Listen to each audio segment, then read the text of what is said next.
सरगोदा से बड़ी और अहम खबर। शहर में मानसून की अब तक की रिकॉर्ड तोड़ 165 मिलीमीटर तूफानी बारिश रिकॉर्ड की गई, जिसके बाद कई इलाके दरियाब आ गए हैं, जबकि कुछ मरकजी शाहराहें ट्रैफिक के लिए साफ भी हैं। तफसीलात के मुताबिक सरगोदा में आज सुबह सवेरे मूसलाधार बारिश का सिलसिला शुरू हुआ, जो दोपहर तक मुसलसल जारी रहा। मौसमियाती डाटा के मुताबिक ये सीजन की सबसे शदीद तरीन बारिश थी, जिसमें 165 मिलीमीटर बारिश रिकॉर्ड की गई।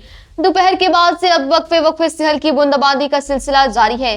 डिप्टी कमिश्नर सरगोदा के मुताबिक शदीद बारिश से शहर के नसीबी इलाकों समेत कचेरी बाजार, अमीन बाजार और यूनिवर्सिटी रोड पर पानी जमा हो गया। अगर सड़कों की ताजा तरीन सूरत हाल की बात की जाए तो यूनिवर्सिटी गेट 2 से इम्तियाज मॉल तक सड़क पर पानी खड़ा है, जबकि यूनिवर्सिटी गेट 2 से पीछे क्वीन चौक और जेल रोड पर पानी ज्यादा जमा नहीं हुआ और ये तमाम सड़कें बिल्कुल साफ हैं। फिलहाल वासा कमला डी वाटरिंग पंप्स की मदद से मुतासर इलाकों से पानी निकालने में मसरूफ है।